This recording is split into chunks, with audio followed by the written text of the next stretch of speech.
Guys, welcome back to the channel. I'm Officer Bloke Daz. Officer Bloke Aidan. The Officer Bloke Daz Sports Edition. If you haven't already done so, please like and subscribe. It does help the channel grow, doesn't it? It does indeed. Yeah. A bit of MLB coming into the playoffs now. Yeah. Approaching it, fast approaching. 2023 MLB season has gotten out of control. I've not watched it, so I wouldn't really know. It's gone crazy. I don't know what it means by that, to be honest. Let's have a look, 2023 MLB season has gotten out of control. MLB has entered the dog days, and everything that can go wrong has. We have players going after other players, players going after teammates. We have two rivals going after each other and for a division title, managers going after umpires, while one of his pitchers apparently is going after him. We have a player who is arguably having the greatest season of all time going after a playoff spot and failing. The two highest paid players apparently don't like each other and are going other places. Some of the richest teams have failed, causing thousands of angry fans, while one of the league's poorest teams has shocked the world. But because of a recent incident, even their fans are angry. While the angriest fans of them all are so mad, they are currently waging a war on their own franchise and doing everything they can to make their owner's life a nightmare. The Oakland A's are the worst team in baseball, but according to many, that is exactly what their ownership wants. They have the lowest batting average in the league, have the lowest slugging percentage, have the least amount of hits, have scored the least runs, while also giving up the most runs, walked the most batters, according to the metrics, have the worst defense, and are on pace to finish the season with a negative 391 run differential. That would be the worst of all time by over 40 runs. In April, A's ownership announced they're like the Man United of baseball, aren't they? Oh, right, they're the worst team. Their plan was to move the team to Vegas, and ever since, A's fans have done everything they can to stop them. In the parking lot before a game, they organized an event allowing anyone to throw tomatoes at pictures of the owner. A coffee shop in Lake Tahoe, where the owner's family owns a home, has officially banned him, even putting up a sign in the store that says, "F John Fisher." The A's let kids run the bases after a game. The kids started chanting, "Sell the team." They put signs roasting ownership in the outfield. MLB didn't like this negative attention and cropped these signs out during highlights of a home run. A's fans called them out and embarrassed them so much, MLB was forced to apologize. And most famously, they organized a reverse protest night. The day before, less than 5,000 people came to the game. On the day of the protest, over 27,000 people showed up. They did a fan-organized giveaway, distributing thousands of free t-shirts to the thousands of fans who gathered in a parking lot before the game. They chanted "Sell the team" throughout the game, and then, in the fifth, they went dead silent for an entire batter. After the at-bat, they went back to screaming.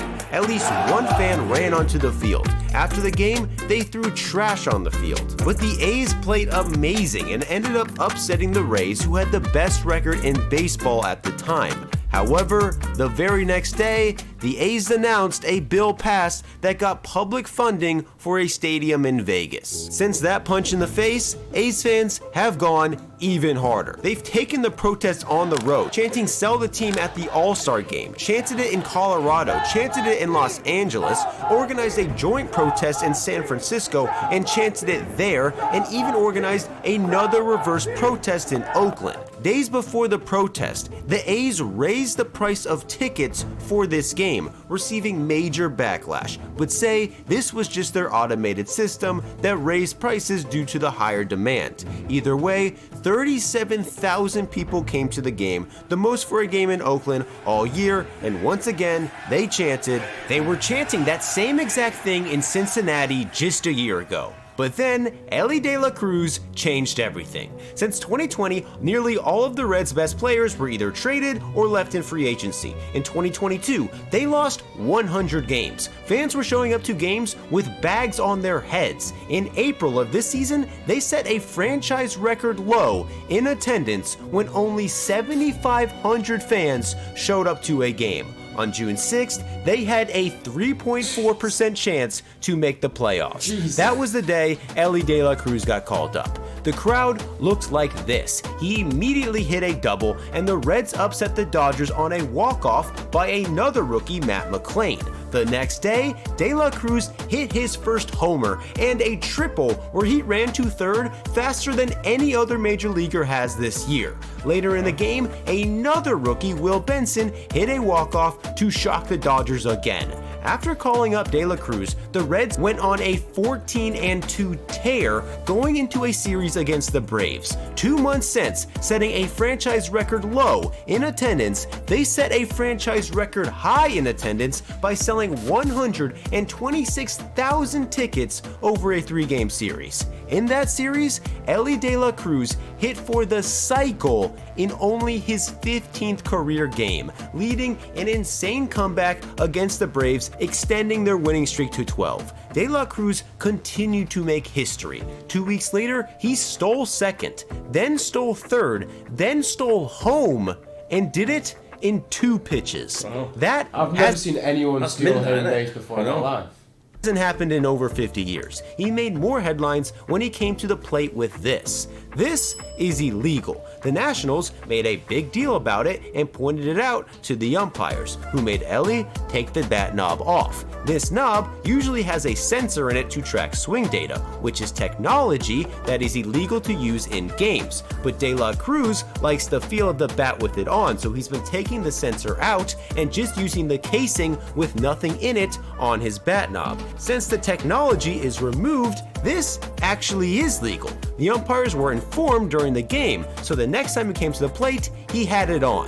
He hit an absolute bomb, started pointing to the bat knob to rub it in the Nationals' face, and got Elly chants as he rounded the bases in an away stadium. Going into the season, the Reds had a 1.7% chance to make the playoffs. Right now, they're only a half game back of a playoff spot. Safe to say, Reds fans are no longer pissed at ownership. However, the first place Orioles fans are. In July, their broadcaster said something live on the air that got him indefinitely suspended. This has caused protests at the stadium and backlash from across the league. But you embarrassed the guy for no reason. And most importantly, you embarrassed yourself. What you did is disgraceful to the business. Disgraceful. The incident occurred during a game versus the Rays. The Orioles were trying to gain sole possession of first place after the All-Star break for the first time in over 7 years. They've surprised everyone this year because of guys like Cedric Mullins, who last week robbed a home run to save the game, then hit a home run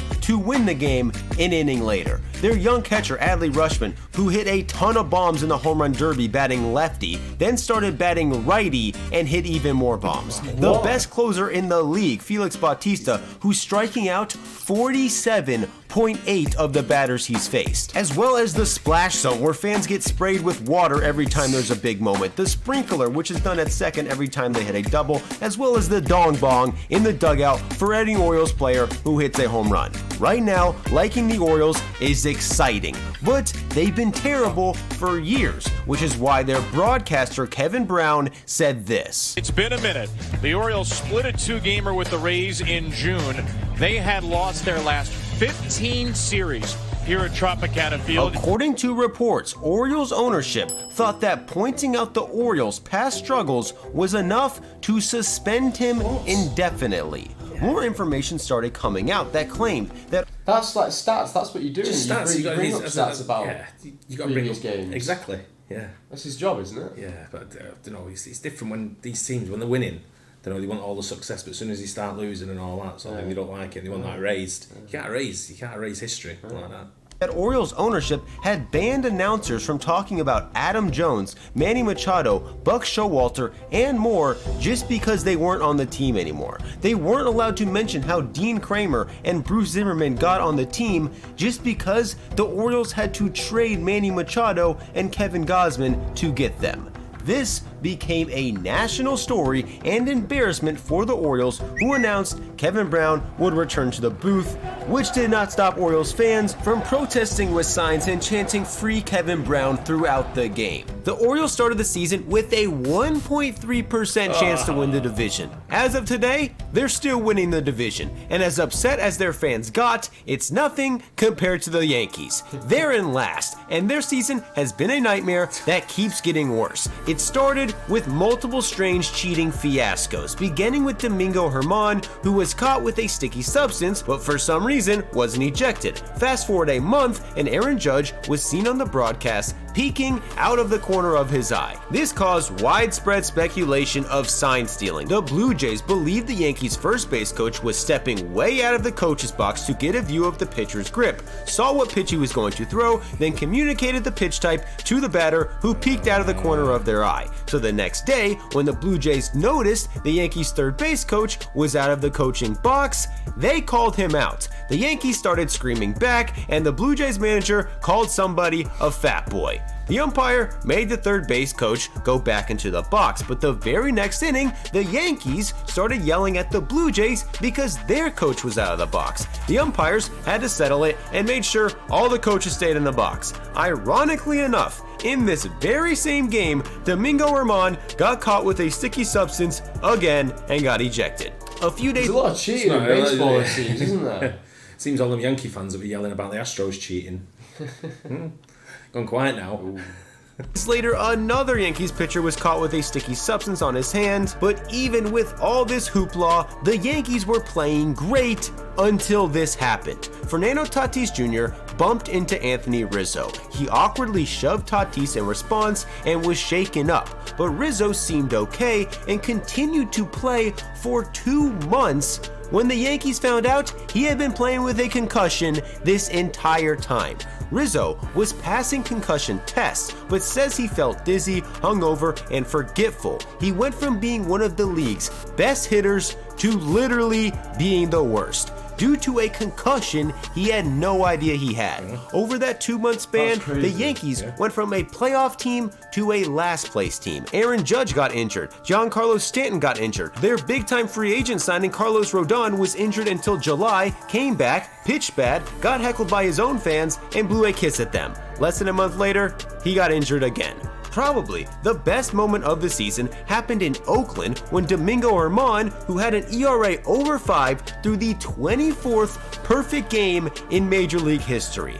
Less than a month later, he's essentially off the team. After, according to reports, he allegedly showed up to the clubhouse intoxicated, fought with his teammates, fought with the manager, flipped a couch, smashed a TV, was taken to a sauna to sweat the alcohol out, then was taken into the team nap room and watched by security until he left. Afterwards, he was placed on the restricted list, voluntarily checked into rehab, and will likely not pitch again for the rest of the year. And all of this negativity may have contributed to this amazing meltdown by Aaron Boone. After, according to umpire scorecard, this umpire missed 17 strike calls. Aaron Boone lost it, saying, "Laz, what the fuck are you doing?" He was ejected, then went even crazier, telling the umpire, "You fucking stink," over and over again. The umpire responded by saying, "You f***ing stink." Then Aaron Boone went to the plate, got on his knee to draw a line in the dirt, got up and mocked the ump by making a hilarious strike 3 call. After coming back and talking even more trash, the umpire told him to go, and he finally did. As of now, the Yankees making the playoffs is a long shot. However, the other team in New York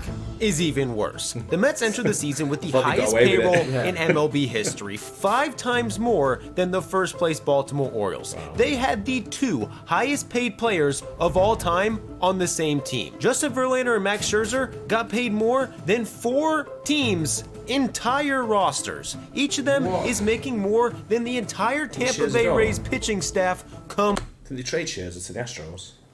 No idea. Yeah, I think they did.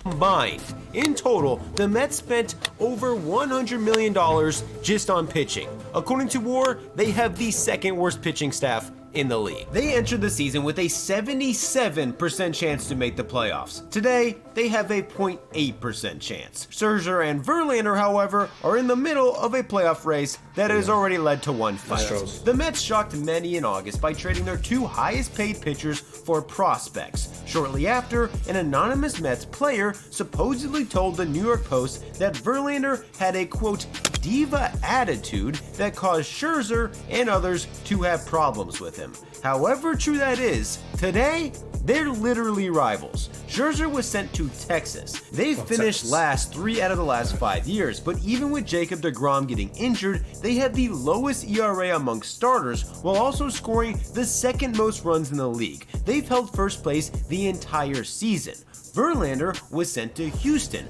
who were massive favorites going into the year. They've lost Jose Altuve and Yordan Alvarez for a huge part of the season, lost 2 of their best starters for the season, but going into this game in July, they had a chance to finally get into first. Things got testy when Andrew Heaney almost hit Yordan Alvarez in the head. 2 innings later, the Astros nailed Marcus Semien with a pitch which he believed was retaliation. Semien would later get his revenge and save the division lead when he hit this 2-run bomb to go up 6-3. He stared down the pitcher and talked trash to the catcher as he was touching home. The Rangers continued to pour it on, and after this grand slam, went up 13-3. Marcus Semien scored again and had more words for the Astros, starting an altercation that caused the benches to clear. As of now, the Rangers, who have been amazing, are still holding a tight lead on the Astros, who are amazing. And with the new acquisitions of Scherzer and Verlander, who apparently don't like each other, mixed with these 2 teams who we know don't like each other, this race could get very interesting. Kind of like in this game in Cleveland, which ended with a player getting knocked out cold during one of the worst stretches for a team you'll ever see. 2 weeks leading up to this, they traded their best pitcher, traded their best reliever, traded their 2nd best hitter. Their most disappointing player, Lance Lynn, also got traded. Since leaving, he's absolutely dominated for a different team. They also traded Kenyon Middleton, who immediately after trashed the White Sox, saying the team is a mess, claiming a pitcher would literally sleep in the bullpen, players skipped practice, and nobody ever got in trouble. When Middleton returned to play the White Sox, the team didn't even show his name on the scoreboard. This seemed like revenge for his comment, but the White Sox say this was just a glitch in the system.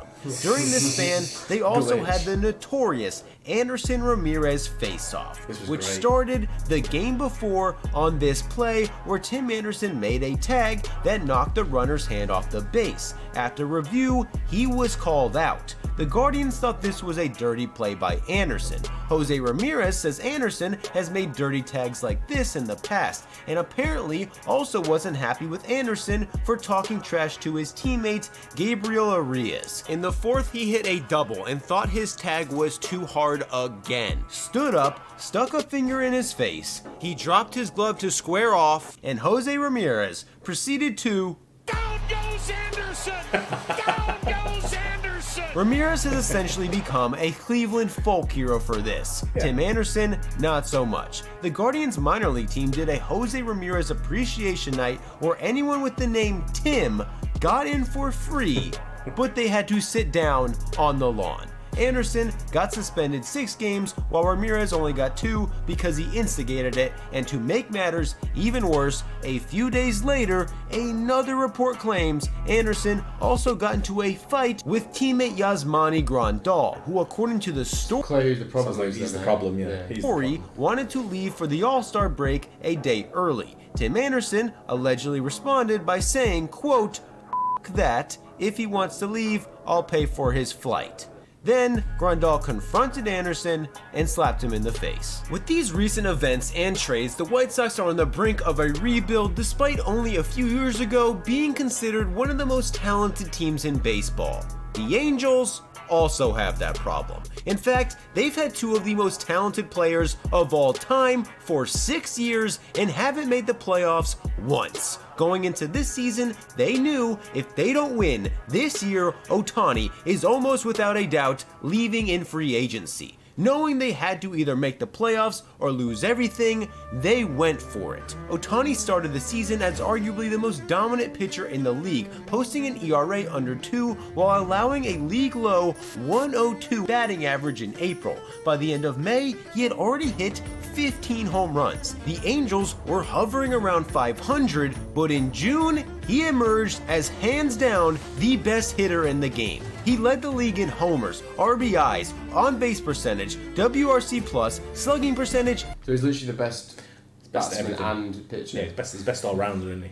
And WAR while also pitching 30 innings with a 3.26 ERA. He won Player of the Month in what MLB.com said may be the single greatest month in MLB history. Towards the end of June, the Angels climbed their way into a playoff spot, but in July, things started to go south. First, their shortstop got hurt. Then, Gio Urshela got hurt. Desperate to win now, the Angels almost immediately traded for 2 infielders. Things got worse. On July 3rd, Mike Trout went down. The very next day, Anthony Rendon was injured in the middle of a stretch where the Angels went 1-10, taking their playoff odds from 46% to 8.5% in only 11 games. Rumors of a trade started swirling. You got to move him.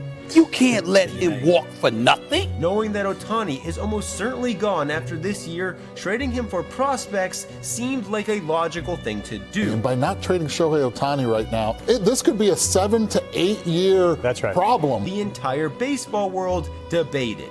The Angels got hot, but their playoff odds were still only 15% when they shocked everyone. Not only did they announce they were keeping Ohtani, they also traded for All-Star Lucas Giolito. The very next day, Ohtani pitched a complete game shutout in the first game of a doubleheader, then hit 2 bombs in the second game, in what MLB.com said may be the single greatest one-day performance in MLB history. Right after, they added 2 more solid hitters in CJ Cron and Randall Grichuk. Going into the trade deadline with momentum and the baseball world behind them, they immediately lost 11 out of 14 games. Mike Trout and Rendon have still yet to return, and the Angels' playoff odds have sunk to 0.5%. With Ohtani on his way to winning another unanimous MVP, the biggest question in MLB now becomes, what team is Ohtani going to next? Who do you think? Ooh. It's got to be the Yankees, isn't it? Do you think? Yeah, I think he's got to go into a team where it's big on global marketing. I don't think there's no one bigger than the New York Yankees, really, is there? Yeah, that's true. So I think he'll go the Yankees.